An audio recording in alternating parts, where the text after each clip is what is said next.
everyone, to the 17th episode of the Mystery Hour with Con Sweeney at our new time of noon Second Life time, or 3 p.m. Eastern for you folks in real life. Now to what we're about today.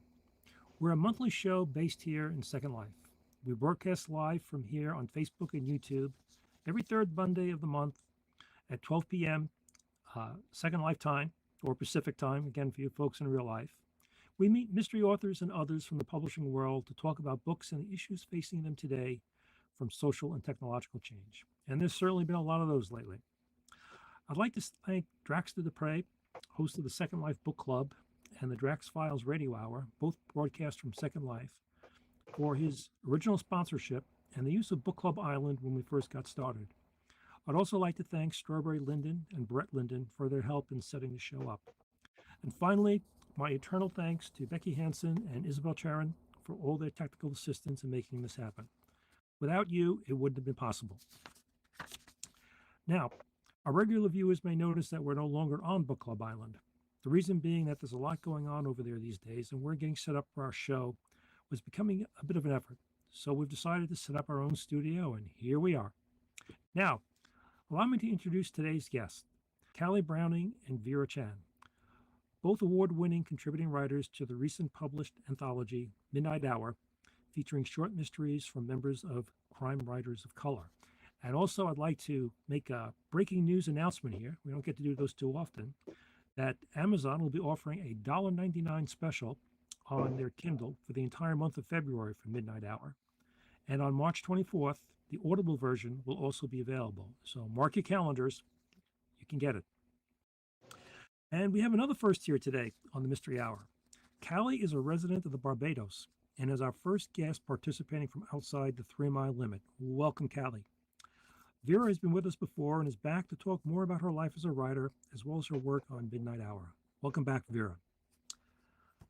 How does it feel to be in Second Life, or as the world is now starting to call it, the metaverse? It's very cool. Thanks so much for having us. Always glad to meet with new writers and authors. So why don't we start with you, Callie? Since you're new to the broadcast, could you please tell us about yourself, your journey as a writer, what motivates you to write, and what life has been like as a writer during the pandemic? Sure, no problem.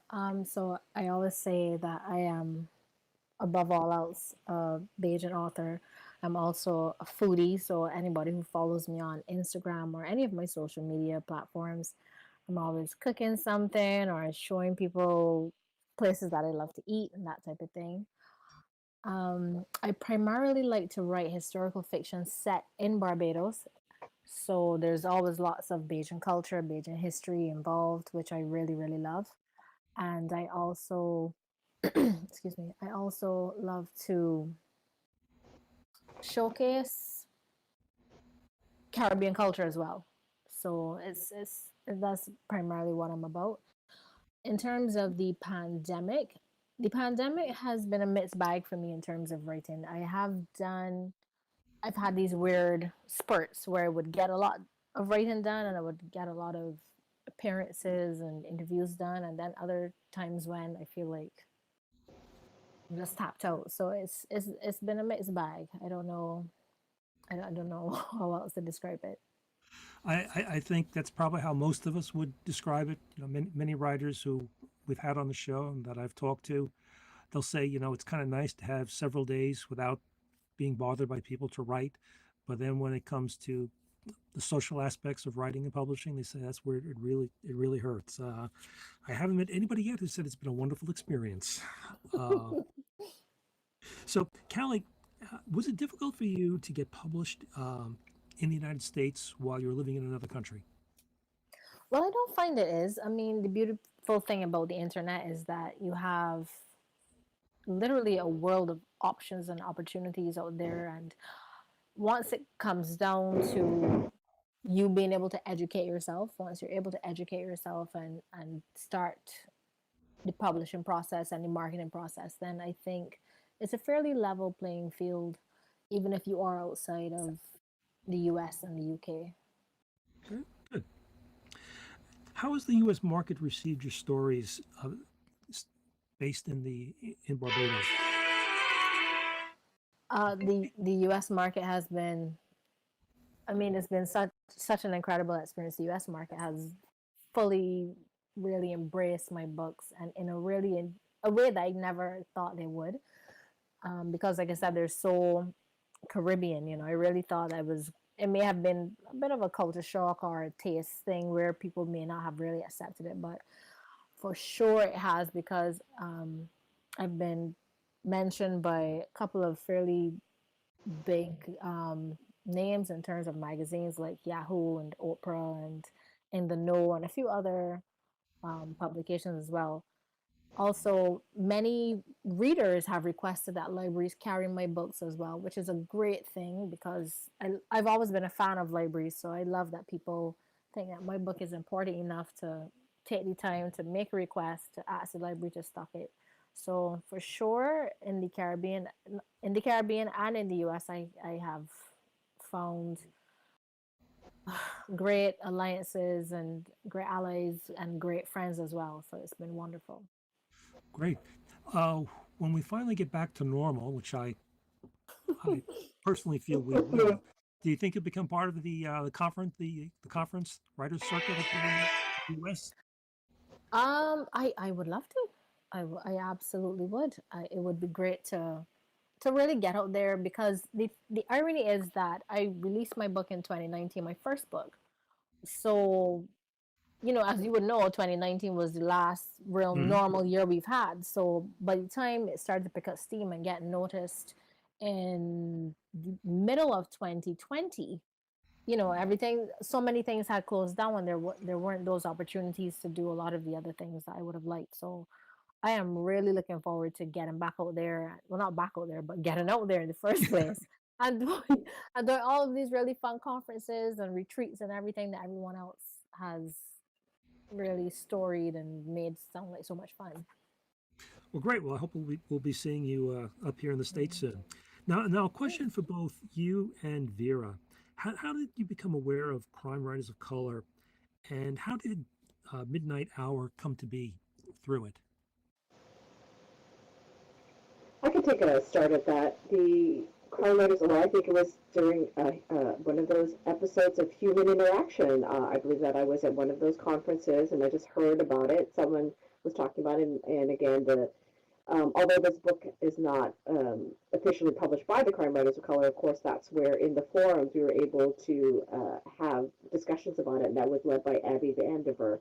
And the Crime Writers of Color is basically a self-managed loose association of writers and aspiring authors, uh, fueled by Kelly Garrett, Gigi Pandian, and Walter Mosley. And I can't remember exactly who brought it up to me first because I have to say, my entry into this world is relatively recent as well. So learning a lot of things at the same time, at once. Yeah, it's it's one of the things I've been most impressed about with Crime Writers of Color is how broad the reach is. For example, Callie, we have you here uh, from the Barbados, but I'm speaking with other members of Crime Writers of Color over in the UK, and we'll have them on later in the year. It's just not restricted to one country, one particular uh, geography, and I find that to be incredible. And I think probably given the internet and that's how the world works these days, probably helped that. 50 years ago, it might not have been possible to have an organization like Crime Writers of Color with as broad a depth, or at least as quickly having that depth as quickly as it's developed. Now, since we're both sitting here in the metaverse, and I got to keep saying that word. I mean, Zuckerberg gave it to us, and actually he did. He's just exploiting it. Let me be accurate there. Now, ha, have you two ever met before physically? I know you said while we were chatting before we got going that there was a panel discussion, but is this the first time you two have been in the same place? Okay, I can't say physically, virtually. We have not met corporeally. Corporeally, It I is like that. only, yes, we've only met. And in fact, to echo what Callie said, this is my my fiction debut, and I have yet to sit in front of any human being to sign anything en masse. And I will say I've only signed my my one story 4 times. Actually, once today with that's the first non-relative, non-best friend. And I will say that which is maybe just as well, because the first time my best friend asked me to sign it, my pen ran out. I think I made a spelling error. I think I almost Oh misspelled my wow. name. So I was like, okay, surely I'm not ready for this. So perhaps, So I'm hoping for the day where I get to practice. How about you, Callie? Because Con asked about Crime Writers of Color. I'm actually curious how you heard about it as well, and then how you jumped on this book.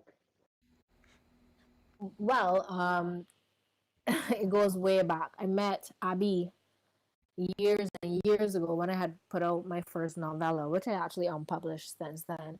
But Abby was just coming out. She just had her first book, and we met in a Goodreads group, right? And we lost touch for a little bit over the years because life happens, and I fell away from writing for a little bit, but then I came back, and but we had followed each other on Twitter, and then we met back up again, and then she realized I was writing again and had a book out and it was doing fairly well and everything, and she asked if I wanted to contribute something. The turnaround time was really tight. I remember that, and I sent her something by like the next day. And she said, yeah, I love it. Let's go with it. So, and then she introduced me to the group and everything, and said, well, she or just about the same time when she mentioned the anthology, she introduced me to the group, and I just thought it was a really, I love like how Khan said there's no geographic boundary to it.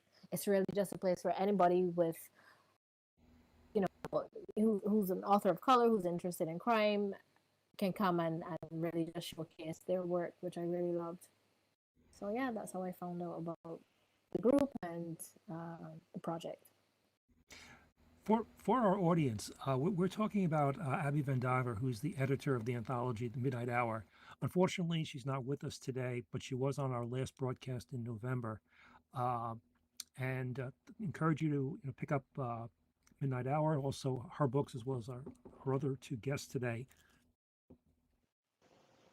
And Abby has done a fantastic job in bringing this book together, especially given the crazy times that we're living in now.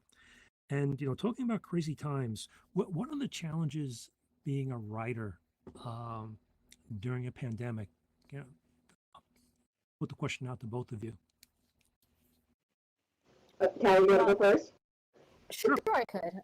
For sure, I think for me primarily, being in a pandemic, it is. I think there may be some advantages in terms of the fact that everybody is home, so it's actually a little easier to reach most people in some ways. In terms of the fact that everybody's looking for something to do online and that type of thing. But on the other hand, they're not the conferences, they're not the in-person seminars, there's not the book fairs and that type of thing. Everything is virtual now, which makes it harder for us to forge really deep connections. So I think that is the hardest part. Also, in terms of the actual writing process, it's a bit more difficult in some areas to do research, because I like to go out and get some of my research, but with abbreviated or truncated opening hours certain places, and there's less travel and that type of thing, that makes it a bit harder to get out there and get all the information you really love to get. What about you, Vera? Well, it's kind of a funny situation because I work full time. I continue to work full time, and when at one point I was actually commuting between 2 states because I applied for a job, got it, and they said, like, by the way, you need to be based here. And so it's always challenging to write on the side. Well, I don't have children. I have a husband. I almost said I just have a husband. I have a great husband. But so that does give me time. But I was devoting time to commuting. By plane, staying at my quote bachelorette apartment, which I thought would help me write. But then there are some challenges there too. And then when the pandemic happened and people are reevaluating the concept of work and remote work, and obviously people understand, yes, for some jobs you can do it from many places and still be very productive. And in fact, it could be a bit too productive, right? Because there's no, the boundaries are less obvious. Then I thought like, well, now I don't have to commute. I'm in one place, but then I was staring at a screen, right, for hours.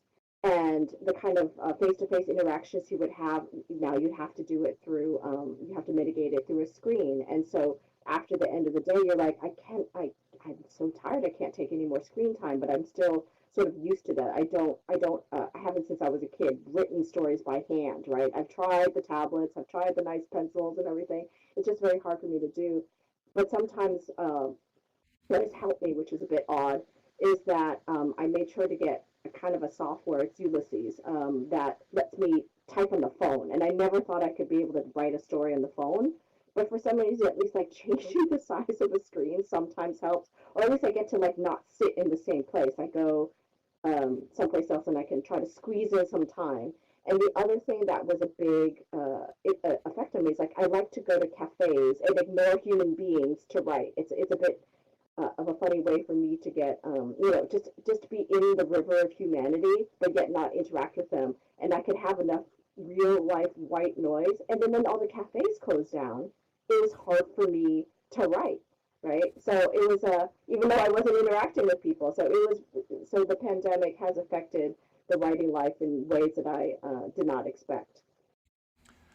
No, Vera, I can relate to what you're saying. I used to live in Starbucks. I think when the pandemic started, they probably lost several points in their earnings per share because I wasn't in there Mm-hmm. much.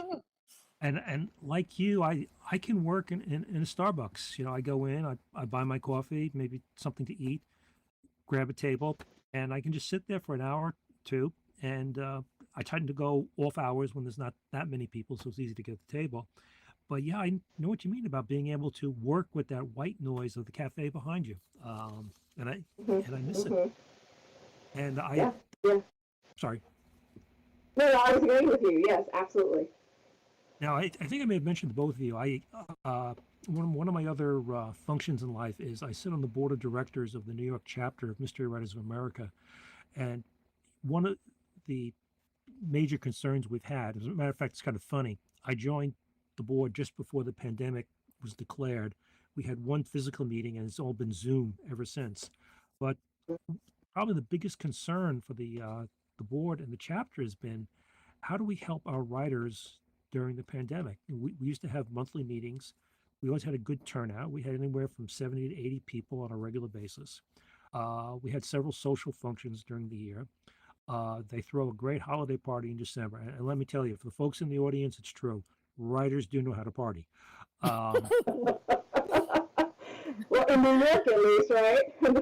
When you're in the center of everything, that sounds fabulous. yeah. But the problem now is, we're experimenting with online meetings. I'm kind of like the Zoom master for the chapter.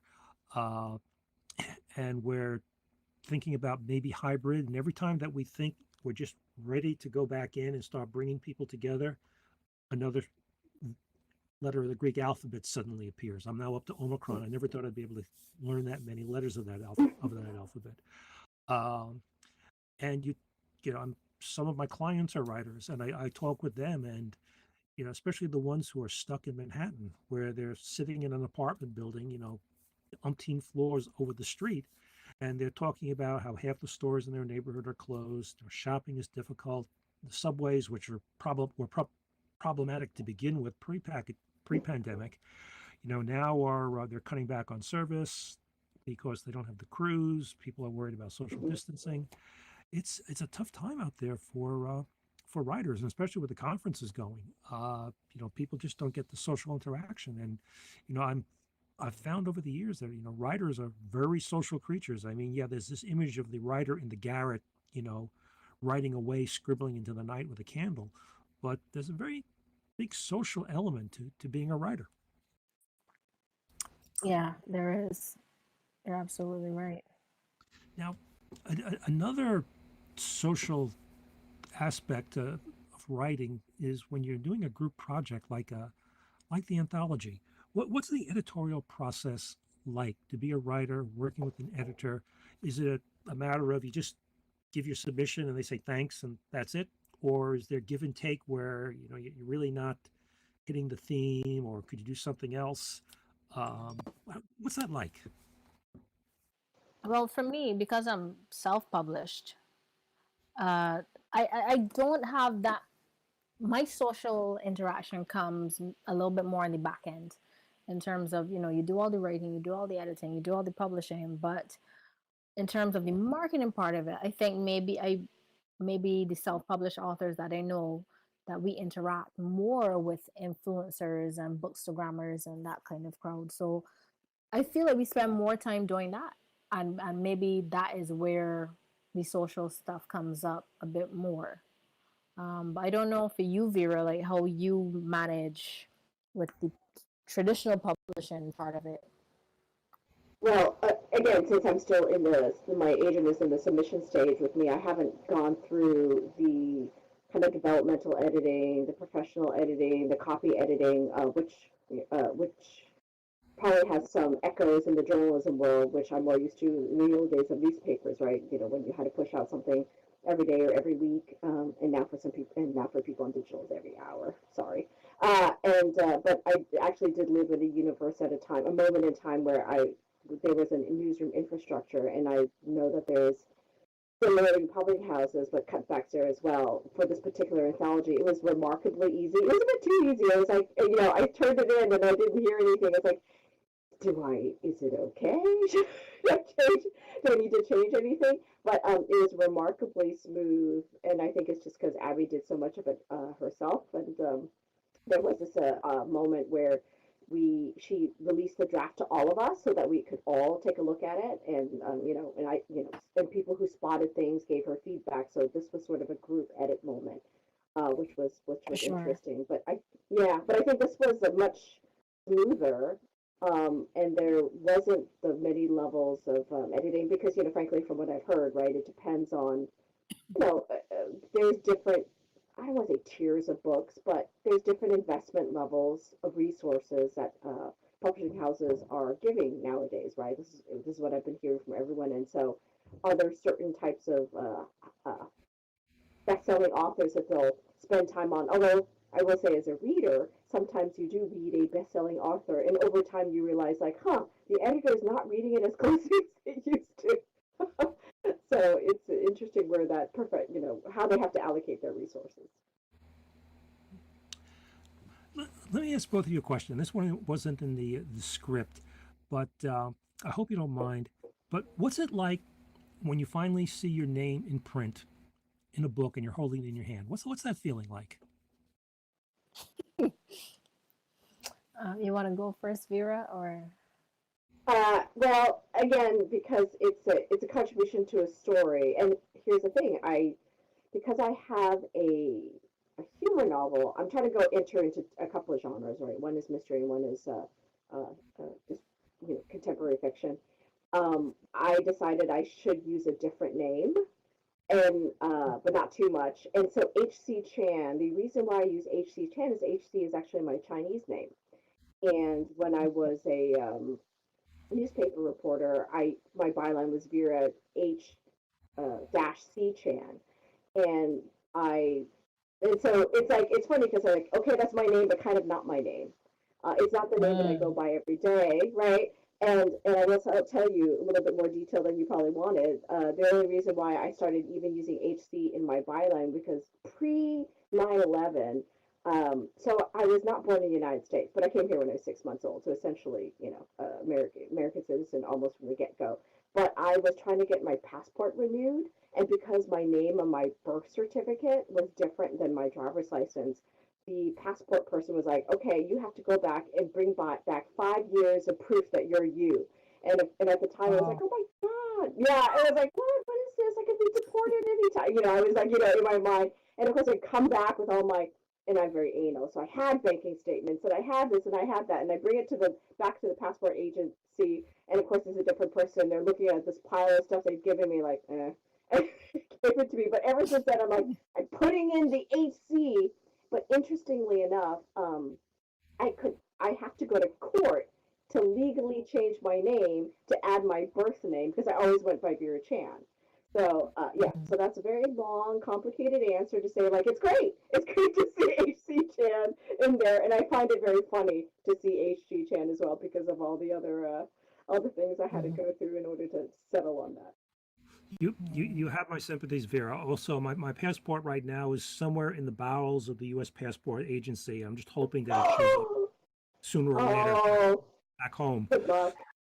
Mm.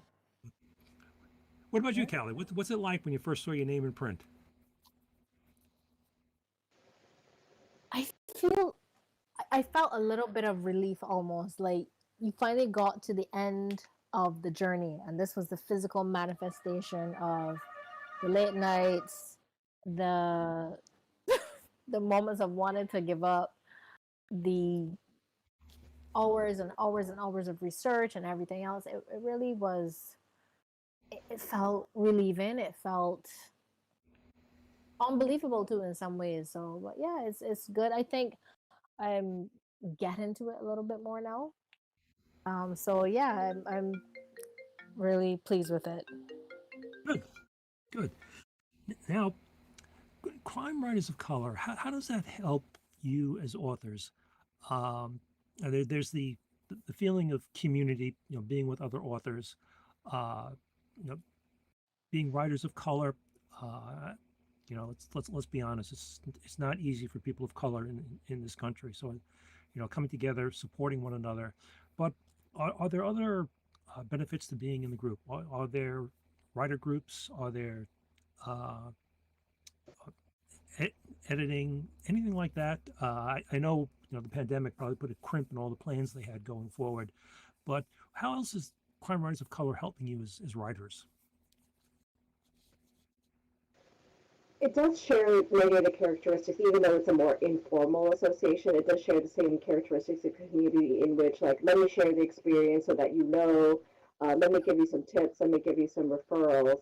I think what's uh, very also um, liberating about Crime Writers Colors, like you get to talk about things that nobody else will understand, right? What stays in, what's how's it go? What's said in Vegas stays in Vegas, something like that. So that's where the truth can be told without recrimination, and you don't feel like you're being judged. And then at the same time, there's a sense of a greater mission. I think that I belong to Sisters in Crime, and that was founded because to give women, female authors, greater presence or whatnot, right?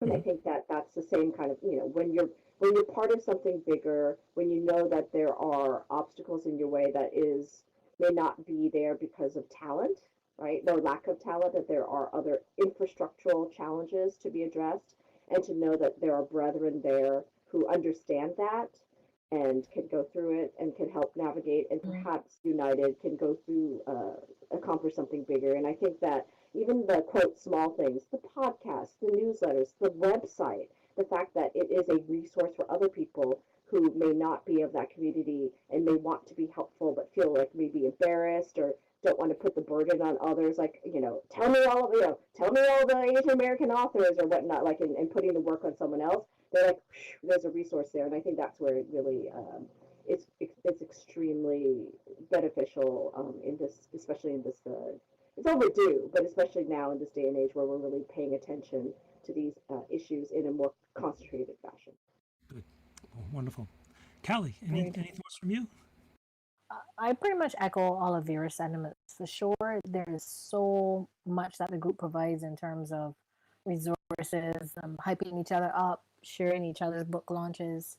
It's a really and the thing is too, it's also a positive space, someplace where there's not a judgment of maybe you're from the Caribbean, so your story is less important, or you're from this place, so we're not really into that. It's really just a place where there's upliftment, and I think that's amazing, and I love that about it. Callie, I just want to say that what I really love about your books, and I plan on reading them, is that you're writing about a place other than Detroit, which seems to be like the big, you know, go-to location for mysteries thrillers these days. So welcome. Well, I try. Thank you very much. Um, Callie, what we're talking, could you talk about your contribution to the to Midnight Hour, and maybe about your other work? What inspires you to write?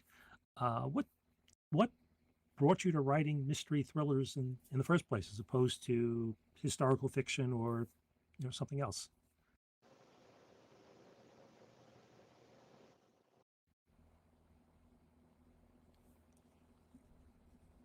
So, did we lose Callie? Did we lose, I think you got muted. Callie, you with us? Hi, can you hear me? Yeah, I Yes, hear you now. yes. Great. I was saying there's always some mystery element in my books, but primarily I do tend to lean towards historical fiction as well. So it is that mishmash Mhm. where it's set maybe 50 years ago. What I'm currently working on is set in World War II. But for sure, what I think drives me to that kind of time period and uplifting a Caribbean setting, which, like you said, you don't normally see in mysteries and thrillers, is this country has such an amazing culture and history. And you're right. I mean, if you do read books and all of them are set in the same place, you do start to feel like Groundhog's Day, where everything is like, okay, this is just only slightly different to what I've read. But if you have characters with different backgrounds and experiences, and if they're set someplace that has a different climate and a different history and a different experience, you're going to have an entirely new book. You know what I mean? It's not something that's warmed over or anything. One of the things which I loved about this anthology was some of the characters are chefs. My character, well, my two main characters are a prime minister's wife and the deputy prime minister.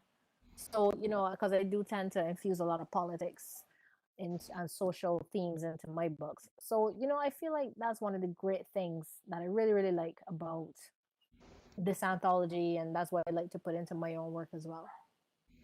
Good, good. Now, Vera, Midnight Hour has been out for a while. Looking back on it, do you have any thoughts on the creative process that you were part of, that you contributed to, and would you do it again? Oh yeah, for sure. And in fact, I'm talking to other people because the story that I did, I call it, it's a bit of a satire, and I call it corporate noir. And I know a couple of other people who are also in the tech universe who write mysteries, and they think that's a great idea for an anthology. So I'm trying to nudge some people in that direction. I think that it's interesting because anthologies, I've always loved reading anthologies as well as full length books, etc., etc. And my current mystery that I'm shopping, a lot of people love the writing. When I say a lot of people, I mean editors and agents and whatnot. But they see a challenge in the structure because it's kind of like Olive Kitteridge, right? It's kind of a short story structure. It's a series of case files that take place within the 15-year period. And they say it's because people don't read short stories. And so it's just funny, like, when you encounter kind of concepts, right, from different people who are experts within industry, and everyone's got a piece of the elephant when they are trying to understand what the reader public is, what the reader imagination, what the reader will do. But in terms of the Midnight Hour process, it was very painless. I probably am going to be very spoiled, frankly. It just was the easiest thing I've had to do. And I will say that I actually had a story lying around, a short story. And the only change I had to make was when the theme was midnight hours, like, okay, I'm going to change it from sunset to midnight. And that was the only thing that I had to do. But the essence of the story, I did not have to change at all. So it was, yeah, it was a very good experience for me. Good. You mentioned something there, Yeah. Vera. Where you said that you you heard that people say that nobody reads short stories anymore, and you know I I find that we've got anthologies like Midnight Hour that get published regularly. Um, I there are blogs, websites now with short stories on them, and personally, I think that the problem is not that people aren't reading short stories, is that the mediums that used to be there for them, Mhm. magazines, newspaper. I'm Mhm. dating myself. I can remember when newspapers used to publish short stories.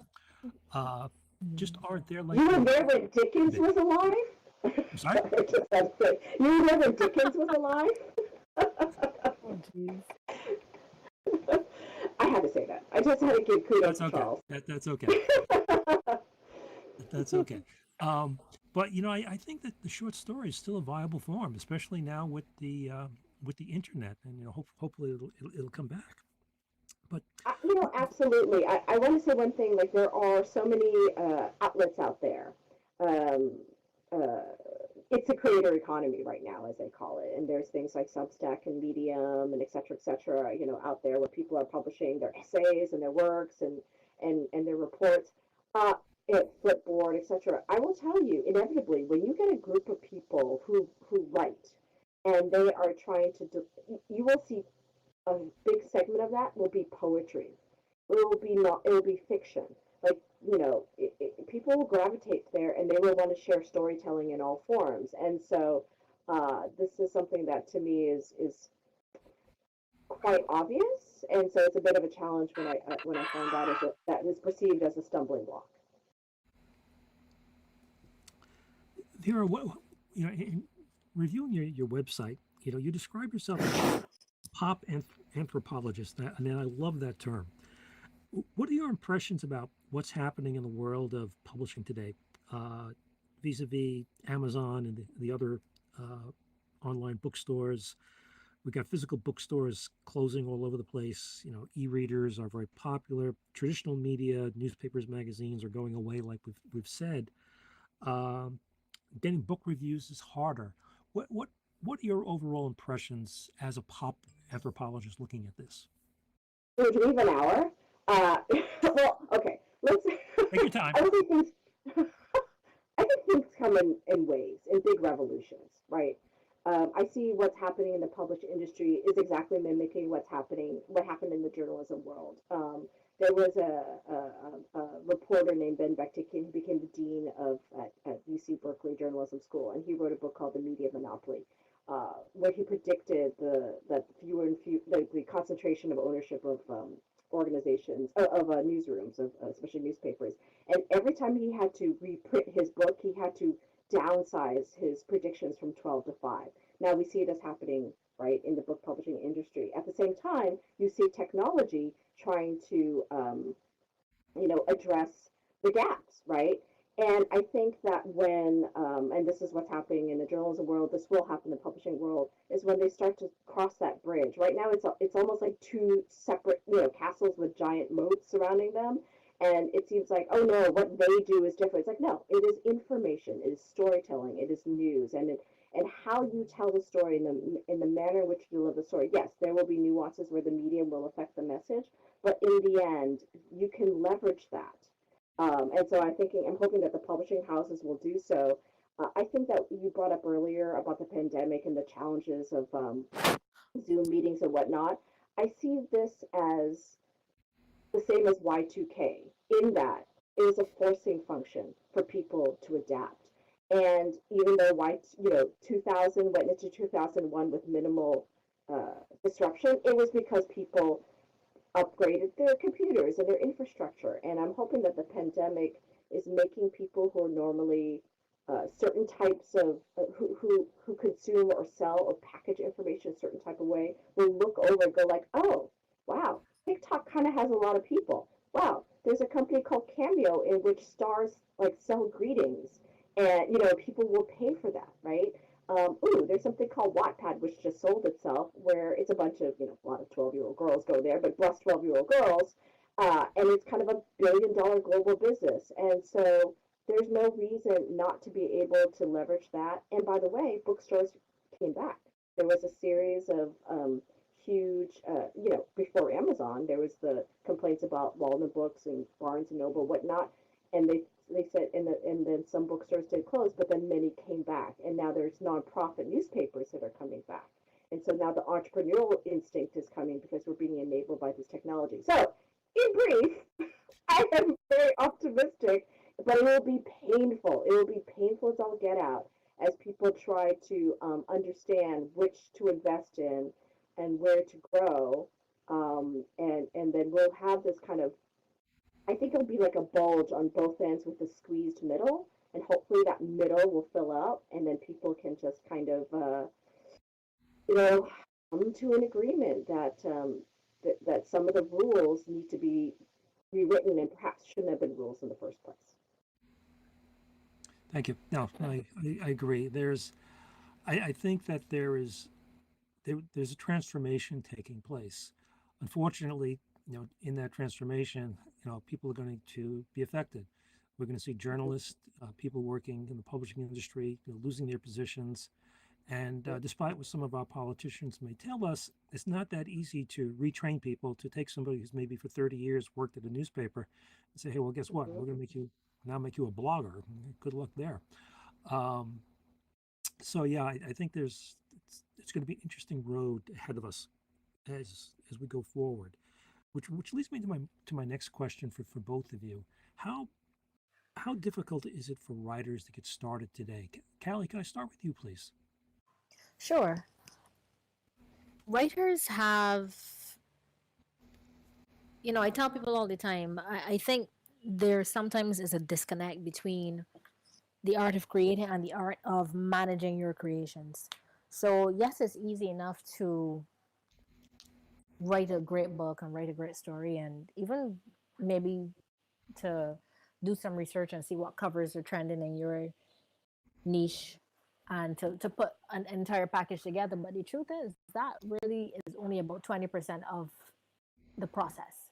The other 80% involves the branding and the marketing and everything else. And that is always very difficult. So, yes, while it's easy to get published, to make it sustainable, there has to be a switch in the mindset or some alliances between authors and more business minded people to to create. Because, like, for example, like with Lucy Score, she's done fairly well for herself.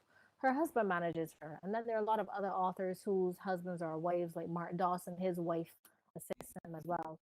It's really important to find these synergies and to create them, because it's difficult to become a writer who actually makes money from writing. So Mm-hmm.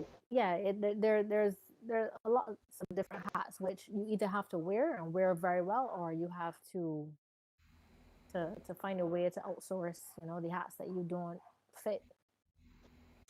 You make a very good point there. It's something that I wrote about on a blog for Maine Crime Writers a number of years ago, and many writers who I've been meeting through this program have been talking about that. It's harder and harder to make a living as a writer. As a matter of fact, virtually every writer I know has got a day job. So the idea of the starving artist in an attic someplace is probably an old one, but it's the economics have definitely changed in this industry, and I think it's working against the creative side, especially. What about you, Vera? What how difficult do you think it is Yeah, for writers to get started? I actually agree with both of you. And I'll say it this way: it is extraordinarily easy to get your writing out there. It is extraordinarily difficult to live on that writing, and it is extraordinarily difficult to create good writing, right? And not to say that a beautifully composed tweet isn't as it has its value. An essay, in the various ways that you can iterate out there, from a newsletter to a blog to whatnot, right? All these are incredibly valuable. But I will say too, we live at a time where we have so much mass entertainment and digital distractions. And this is where I sound a little cranky, despite me being in technology. And this is the analogy I would bring up.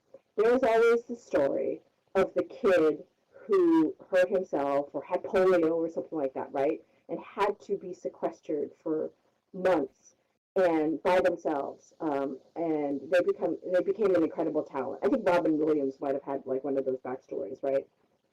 These days, if you're ever marooned, like in a pandemic, you've got Netflix, you've got Xbox, you've got like the internet itself, you've got all these micro entertainments that distract you from the craft of writing. So I know that's not quite an exact answer to what you were saying, Con, but I just feel like you're asking how easy is to get started as a writer. I think it's very easy if you don't expect to get paid so much, but what you put out there, I think, has become very challenging as well because of the multiplicity of outlets. It's a give and take. Good. I get some great expressions from you, Vera. Micro entertainments. I'm going to use that one again. Thank you.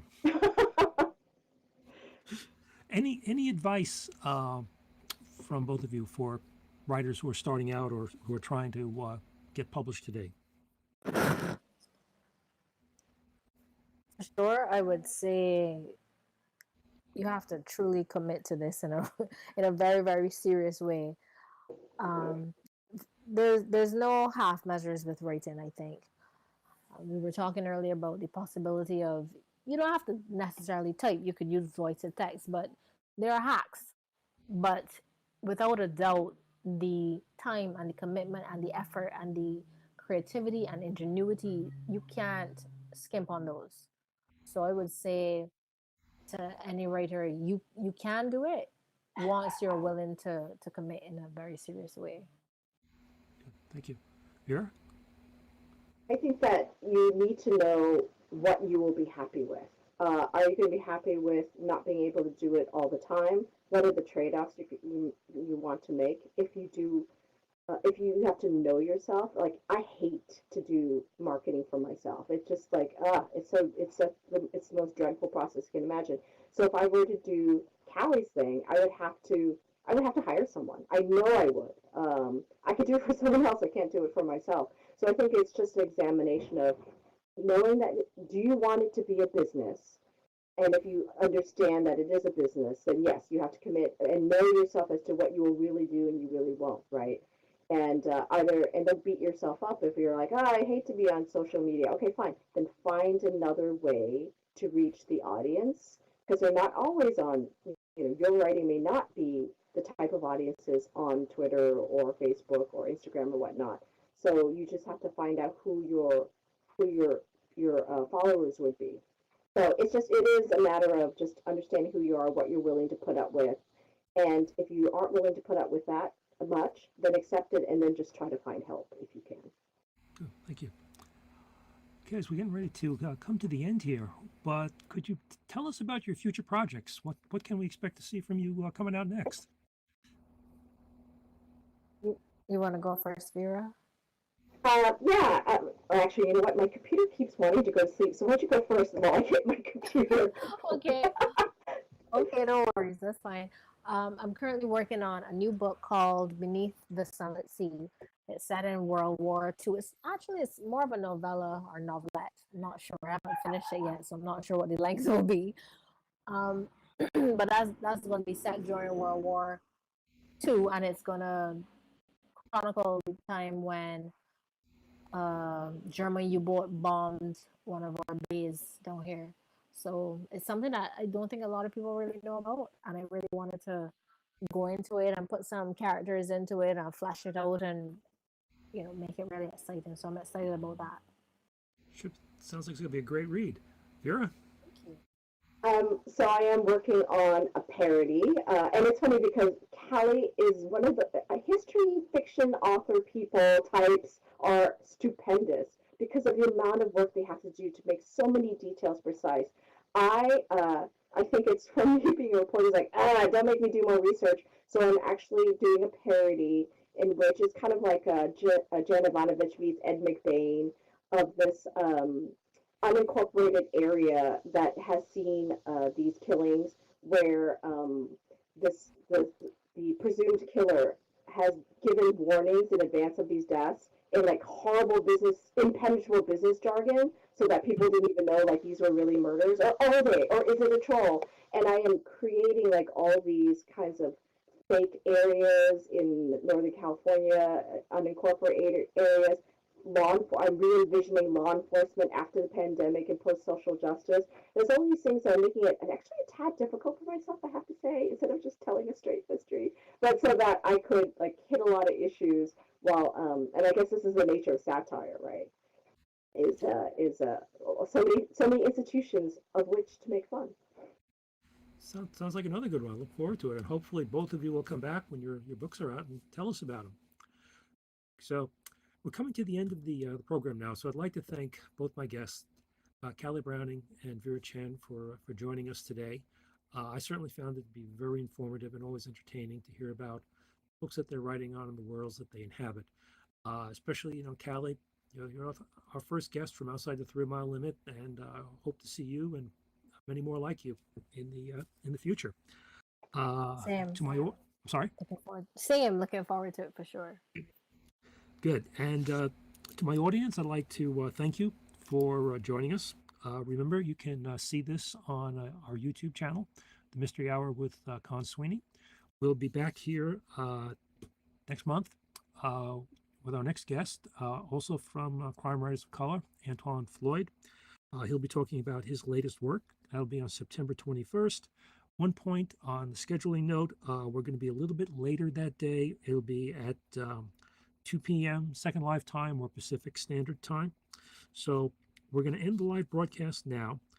Please contact me at conpsweeney@submeti.com if you have any suggestions for panelists, ideas for shows, or wish to participate yourself. I'm learning that putting on a show like this isn't easy. So if you'd like to volunteer to help out with our stage crew, please let me know. And thank you again for joining, and we'll see you again next month. Stay safe.